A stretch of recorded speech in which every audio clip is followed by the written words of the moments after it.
How's it going? I'm back. I have returned after a long hiatus because I had no ideas left.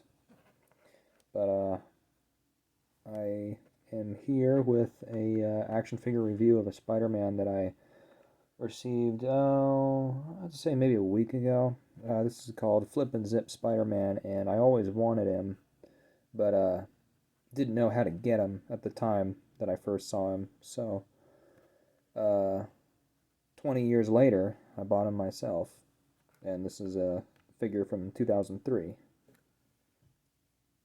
So this Spider-Man features a very interesting and really cool and unique art style to him, and I believe the art style is supposed to be the Spider-Man drawn by Humberto Ramos, if I'm saying his name right. The Spider-Man comics that he illustrates.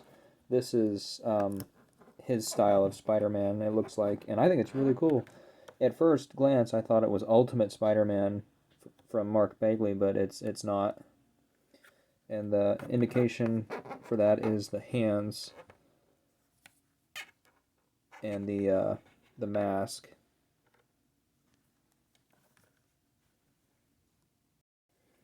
So moving on to the figure itself, I like the red and blues. They're a nice, good color. On camera, they look almost like an orange, and it sort of looks like that in real life, but it really is red. And for being 20 years old, this figure is in really great shape. I made sure I asked if the joints were in good shape, and to my surprise, the person I bought it from said that they were stiff and in great condition, so that's awesome. So let's move on to articulation, shall we? So he's got, the normal head articulation, rotates all the way around. The neck can move up and down as well. Not the greatest. Maybe we can even do it side to side. Well, just barely. But we can go all the way around in a circle. The head can, anyway. The neck, I guess, yep, the neck can do it as well. Arms, nice musculature to him. The arms can bend, just like, not quite as far as a normal human arm. Rotate at the bicep, or the shoulder, if you will. Then it can go all the way around, but it's pretty stiff, and I'd like to keep it that way because it's good for displaying. The wrist, the wrist has movement as well, all the way around, so that's cool. The hands are quite the hands, honestly. I'd imagine these hands would be good for clinging to the wall. And same with the other arm, that bicep movement. So imagine if this thing broke on camera. Oh, that'd be something. This one's a little bit more stiff, actually. That makes me nervous. I'm not going to do... Just take my word for it. It can go all the way around, I'm sure. It just doesn't want to.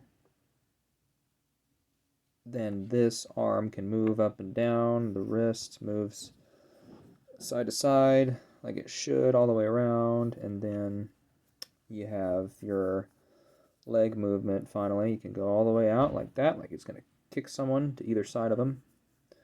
It's got his leg movement, bends. The calves move all the way around. The feet up and down. And the toes move up and down. Well, at least up. Same with the other leg, all the way around. Calf, pretty stiff, very stiff actually. It's good. It'll make him stand upright better. Toes, same thing for that. And the feet, up and down, yep. Everything's in check here. And lastly, waist swivel. All the way around, just like that. And now we'll admire the costume. So, like I was saying, the red and blues look really nice. The webs look really nice as well.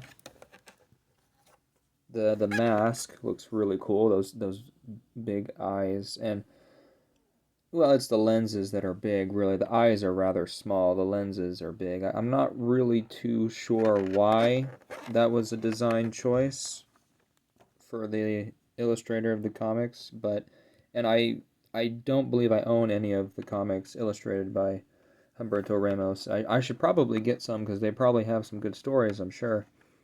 I do like the spider though. Mine's a little faded, and there's one on the back, of course, because it's Spider-Man. Looks nice. So put him in some kind of pose here, maybe different than what I had him. Something like, oh, I don't know, this, if he'll stand up.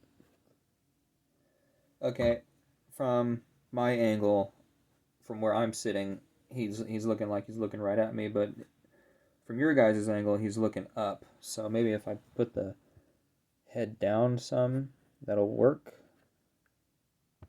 No? Okay. Well, what about put Spidey's arm down real quick.